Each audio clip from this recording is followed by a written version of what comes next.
ইয়াউমা তারাউনাহা تذهل كل مرضعة عما أرضعت وتضع كل ذات حمل حملها وترى الناس سكارى وما هم بسكارى ولكن عذاب الله شديد يوم ترونها تذهل كل مرضعة যেদিন মানুষের অবস্থা হবে প্রত্যেক দুধ পানকারিণী মহিলারা তাদের দুধের শিশুকে ভুলে যাবে ওয়াতাদউ কুল্লু যাতি হামলিন হামলাহা প্রত্যেক গর্ভধারিণী মহিলারা এই কিয়ামতের প্রকম্পন অর্থাৎ শব্দের কারণে তারা সঙ্গে সঙ্গে গর্ভপাত করে ফেলবে ওয়াতারান নাসা সুকারা মানুষদেরকে দেখে মনে করা হবে তারা নেশাগ্রস্ত, তারা নেশা করেছে।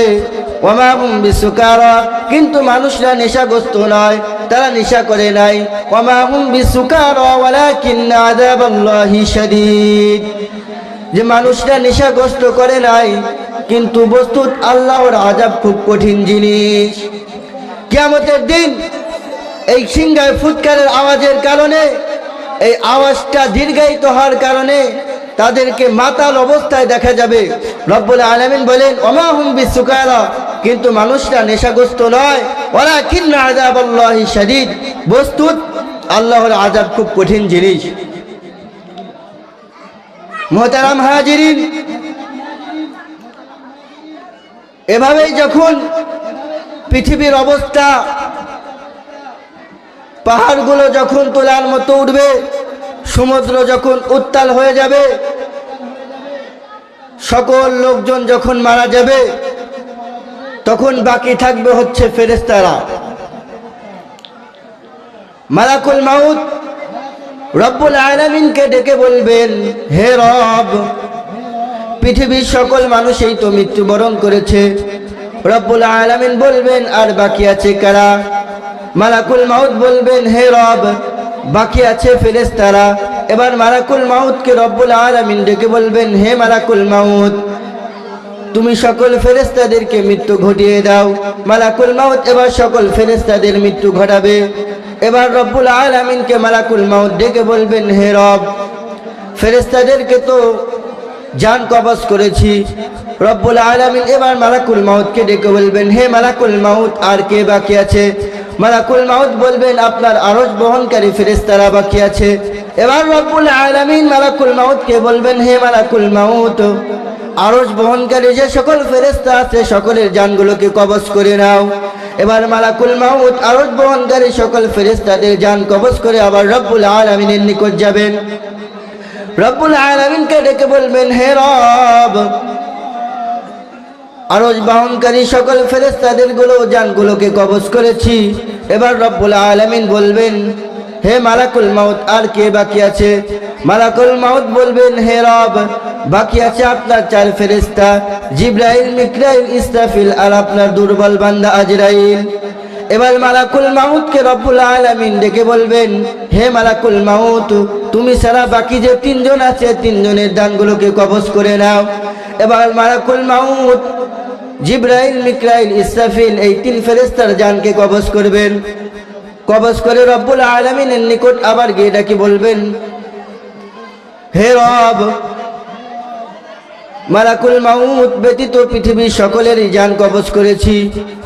রব্বুল আলামিন এবার বলবেন হে মালাকুল মাউত, এবার তুমি তোমার নিজের জানটাকে কবজ করে নাও, কারণ তুমি কি আমার এ বাণী শুনোনি কুল্লু নাফসিন যায়িকাতুল মাউত, যে প্রত্যেক প্রাণীরই মৃত্যু স্বাদ গ্রহণ করতে হবে।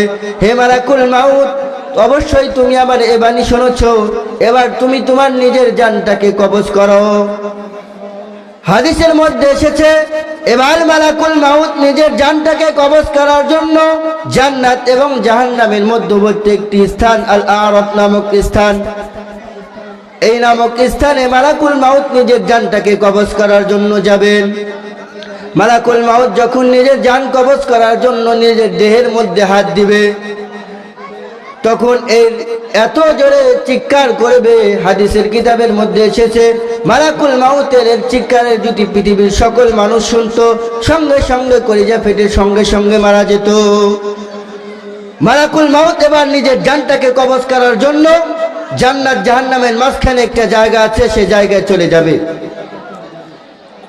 তখন মালাকুল মাউত নিজের জানটাকে কবজ করবে আর বলবে, হায় রে হায়, জান কবজ করা এত একটা কঠিন জিনিস, জান কবজ করার মতো একটা কঠিন কাজ, এত একটা ভয়াবহ কাজ, এত একটা কঠিন জিনিস, এত বড় একটা কষ্ট।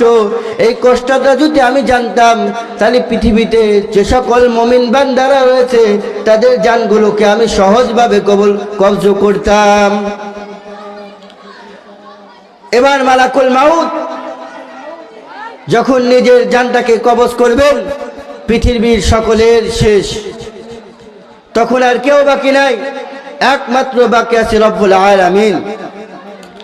এবার রব্বুল আলামিন পৃথিবীকে সম্বোধন করে বলতে থাকবেন, আইনাল জাব্বারুন আইনাল মুতাকাব্বিরুন, কোথায় আজ অহংকারীরা, কোথায় গেল আজ প্রতাপশালীরা, কোথায় গেল তারা যারা আমার দেওয়া রিজিক খেতে, আমার দেওয়া সকল নিয়ামত উপভোগ করতে, আজ তারা কোথায় গেলে? যাদের দাপটে, যাদের গৌরবে পৃথিবীর মধ্যে মানুষ চলাচল করতে পারতো না, যারা আমার দেওয়া রিজিক খেতে, আমার দ্বারা সব কিছুর নিয়ামত উপভোগ করতে আর অন্যের উপাসনা করতে, তারা আজ কোথায় গেলে? রব্বুল আলামিন এভাবে পৃথিবীকে সম্বোধন করতে বলতে থাকবে। তখন পৃথিবীর মধ্যে আর কেউ উত্তর দেওয়ার মতো থাকবে না। রব্বুল আলামিন তখন নিজে নিজেই বলবেন যে লিমানিল মুলকুল ইয়াউম, যে আজকের দিনের রাজত্ব কার, আজকের দিনের রাজত্ব কার? কোথায় গেল আজ নেতা ফেতারা, কোথায় গেল আজ অহংকারীরা, কোথায় গেল আজ প্রতাপশালীরা? যাদের ভারে, যাদের চলাচলের কারণে সাধারণ মানুষ ভয় পেত, সে সকল আজ প্রতাপশালীরা কোথায়? যারা অহংকার করে দুনিয়াতে চলাফেরা করতে, তারা আজ কোথায়?